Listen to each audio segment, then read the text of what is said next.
The island of Savaii in western Samoa is about as far from Britain as you can get. It's just one of the tiny Polynesian islands off the east coast of Australia. And in my search to find traditional survival skills around the world, I'm headed for the coastal village of Falealupo.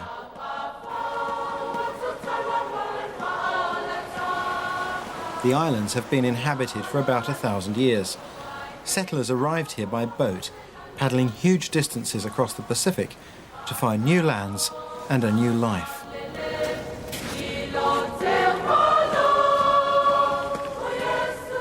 It may look like paradise, but you can't live off the view. The Polynesians certainly didn't travel thousands of miles to set up shop here because of the scenery. It's a long swim between the islands, so to live here, you've got to be self-sufficient. And that means learning how to find food and build shelters in a land that's harsher than it looks. The seas are powerful with treacherous currents. Cyclones regularly sweep through these islands. The latest one flattened this concrete church in minutes. Which is partly why villages like Falealupo have hung on to their traditional skills, because they're effective. It's also because here, Samoan culture is still strong. The village is governed by a council of chiefs who ensure that their heritage, skills, and close sense of community remain intact. They manage to use chainsaws and electric ovens alongside their old ways. This is the carver ceremony, held in a traditional house or fale, which welcomes each guest to the village. Ia, manuia.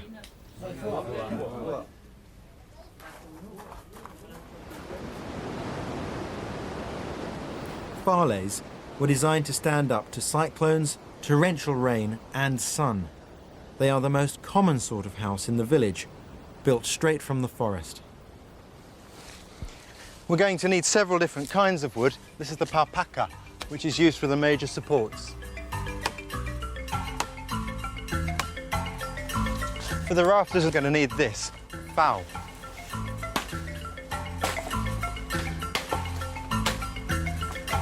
And this is aso, for the ribs to hold the thatch.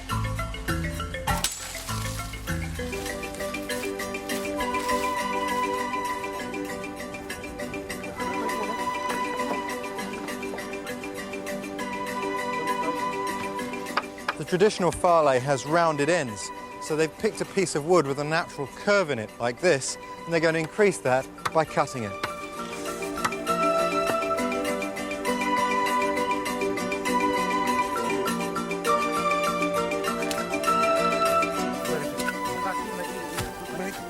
In Falealupo, about a quarter of the houses use corrugated iron for their roofing. But for most fales, the Samoans turn to what they call the tree of life, the coconut palm. The leaves make just about anything in the village: baskets, mats, plates, hats, beds, and roofs.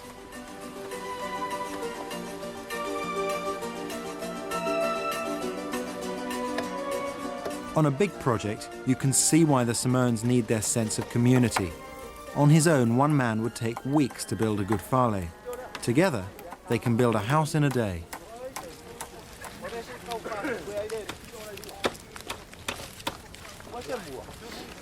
They work fast, and trying to get them to slow down for the cameras was nigh on impossible.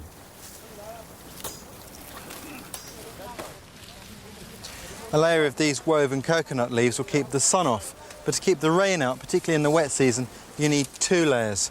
And they've got a natural curve which helps to shed the rain. The ribs are being tied on with bark, and that comes from the fowl, which is the wood used for the rafters.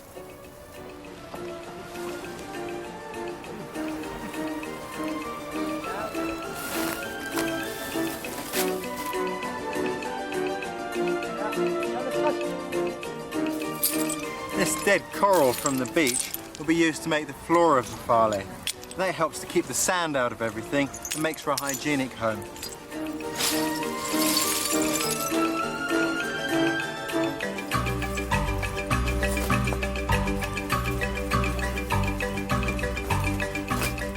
No house is complete without blinds, and these ones keep the wind off as well as the sun. The Savaii is tailor-made for the islands and the climate. When the recent cyclone struck, traditional Savaii stood up better than most modern houses. The open sides allow the air pressure inside to equalise when a shock wave hits, whereas most closed structures just explode.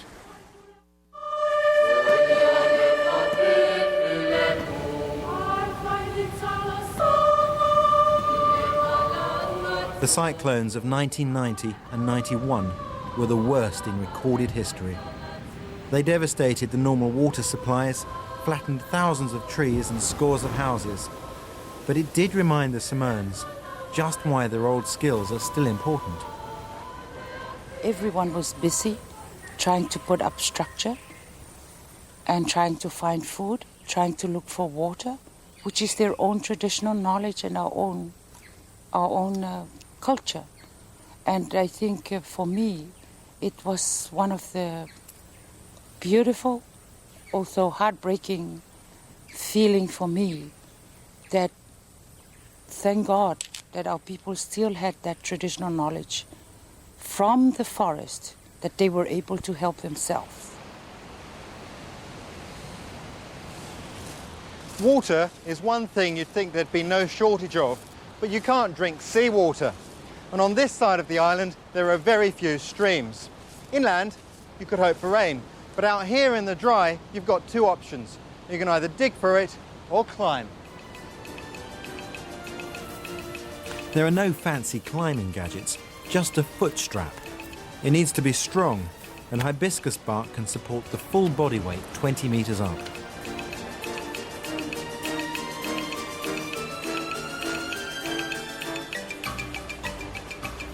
They're after coconuts, and villagers will climb these trees every day. Even without cyclones, water has to be tankered into the village, and that's an erratic supply at the best of times. A green husk shows it's immature. Inside there'll be little fruit, but plenty of watery milk.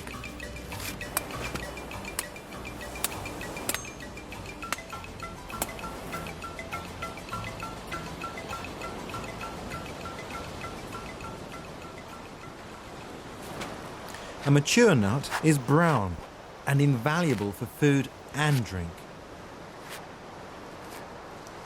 The coconut is a perfect survival kit. In fact, Samoan legend christened it the Tree of Life. It's supposed to have sprouted from the head of an eel, and you can still see the face of that eel on the coconut today. These are the eyes, and there's the mouth, and it's there that you drink from.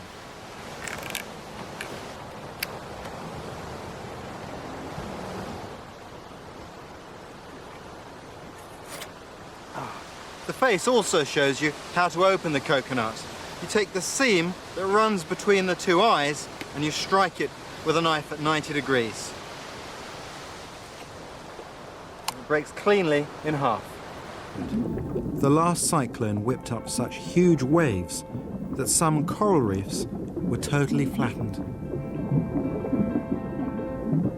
Luckily, others did survive and play a vital part in this underwater world. It's only comparatively recently that the world has woken up to just how fragile coral ecosystems are. Some of the traditional Samoan practices are being abandoned and discouraged to give the reefs a chance to regenerate. However, as the women will tell you, good environmental practice doesn't always make for good fishing.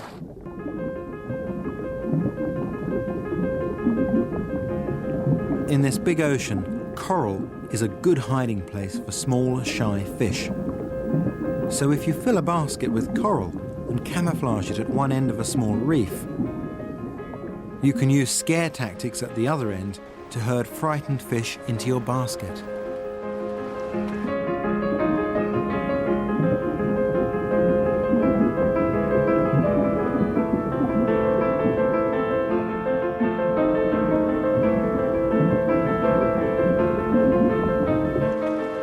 Seems like an awful lot of destruction for a few small fish, but this technique's on its way out. There are, though, more selective ways. This is the type of harpoon that they use. Basically, it's an underwater catapult. Armed with one of these, Samoans start notching up fish that I can't even see in a matter of minutes.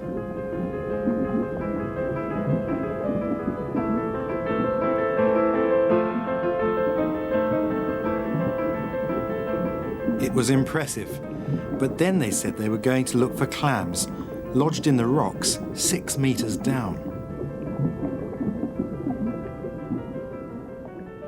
I mean, we have to survive. They have to sustain themselves with what is around their environment, and there are clams in that depth. So it's either you have the breath to get down or you don't eat. And they can go deeper in just a pair of handmade goggles. The record that afternoon was 22 meters. And whatever the depth, they seem in no hurry, swimming about till they find something, a clam or a fish.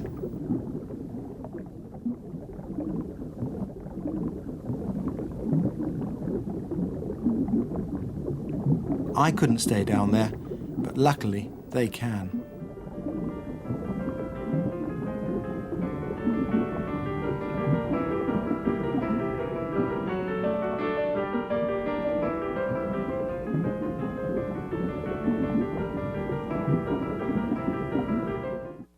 This rock is going to be decorated to make a lure for an octopus. There's a legend hereabouts about an octopus that once gave a rat a lift across water. Well, that rat left a bit of a calling card on the octopus's head, and since then, octopuses have hated all rats.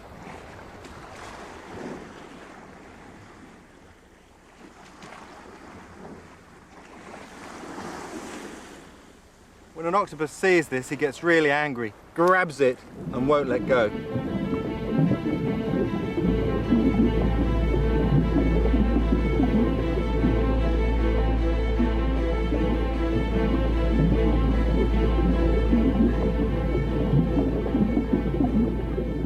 It may not look like much, just a rock, a few leaves and some string, coupled with some patience, but that's all you need to get one of these.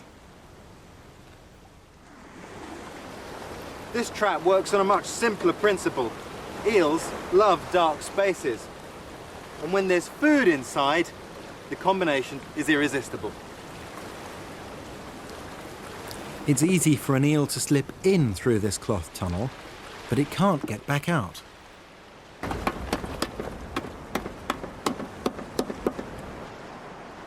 Setting traps near the reef is dangerous. There's every chance of being swept away by tremendous currents that rip through the reef.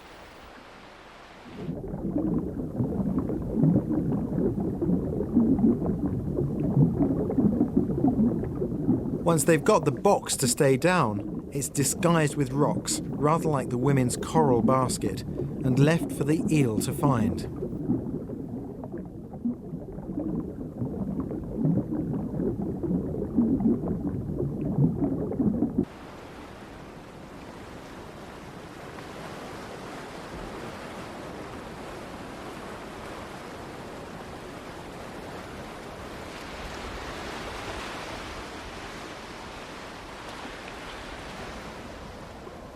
It's simple, but it works.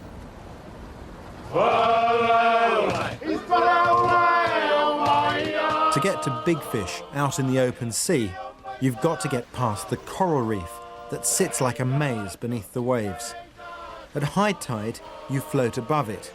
but at low tide, the sharp coral lurks just below the water and can wreck the strongest boat. But the Samoans are expert sailors. They know exactly how to weave through the gaps in the reef, working with the tides and the currents, so they catch big fish.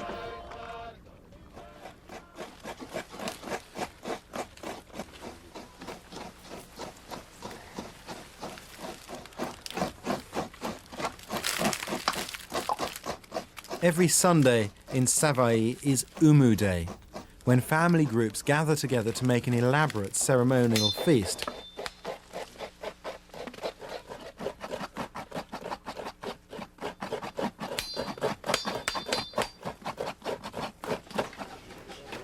The cooking is done by the men in a separate whale, using the traditional open oven or umu. It starts with a normal fire, but local volcanic rock is piled on top. These rocks absorb and hold so much heat that they'll roast the food long after the fire has died down. One hot rock from the fire is enough to soften the grated coconut, which is squeezed between banana leaf fibres. The result, coconut cream.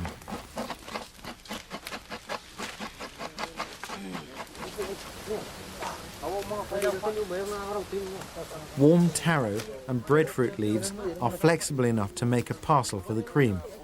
Wrapped up and roasted on the fire, it makes a Samoan delicacy called palusami.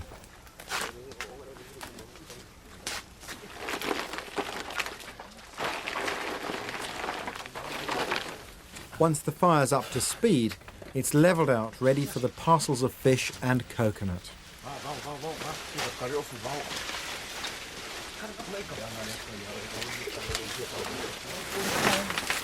Then the whole oven is sealed over, first with banana leaves which give extra flavour, and then with mats to hold in the heat. The fish should be ready in under an hour.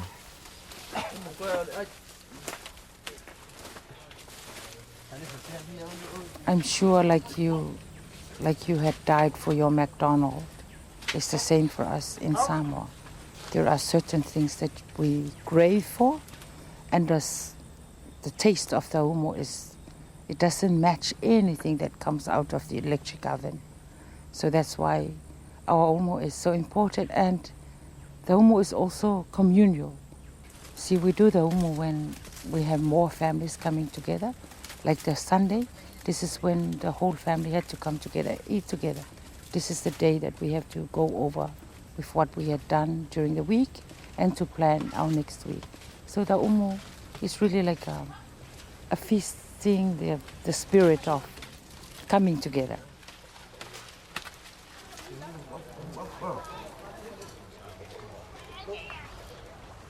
Here's the palusami. It tasted delicious. And after lunch, more fishing. Like building canoes or whales, fishing itself is something that can involve a whole village. What we're building here is a laud, and that's going to function rather like a dragnet to corral some fish. The coconut leaves, yes, coconut leaves again, act this time like a mobile underwater fence. We dragged them out as the tide was falling and made a huge circle. Apparently it's been known for hundreds of people to turn up for a laud.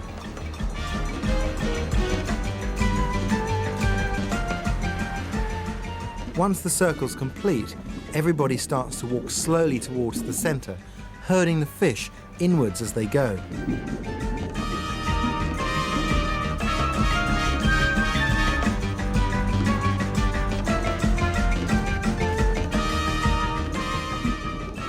In the middle, harpoon experts wait to spear as many fish as they can.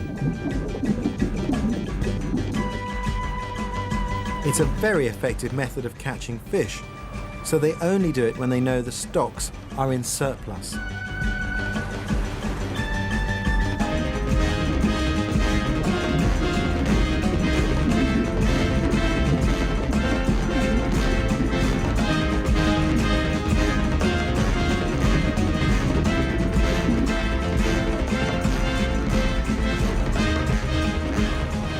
It feels distinctly like a carnival.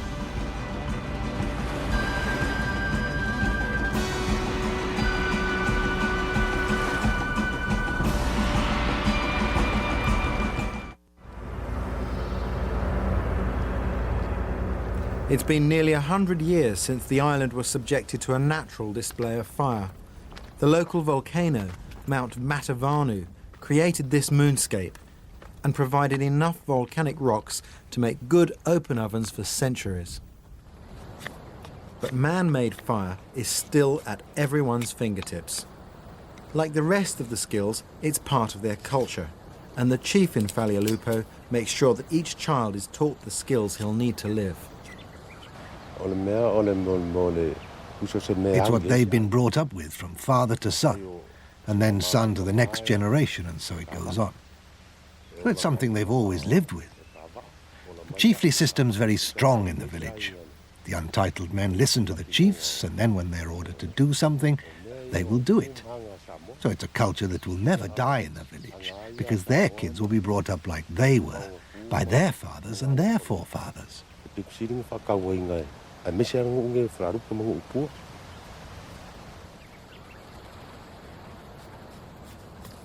It's really heartening to see a place where these skills are so valued and secure. The people are very much a part of the modern world, but they are proud of their history and their knowledge. They use their skills daily because they know that on this remote island, with its changing weather, they may need them at any time.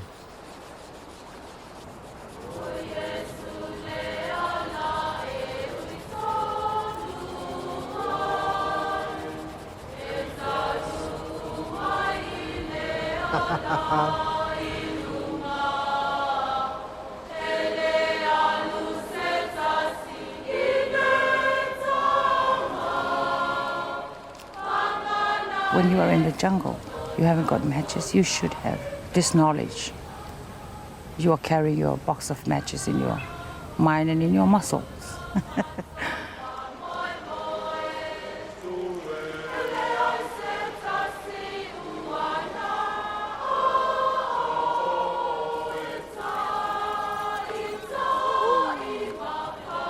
These are the skills that will sustain us forever because of our tiny islands.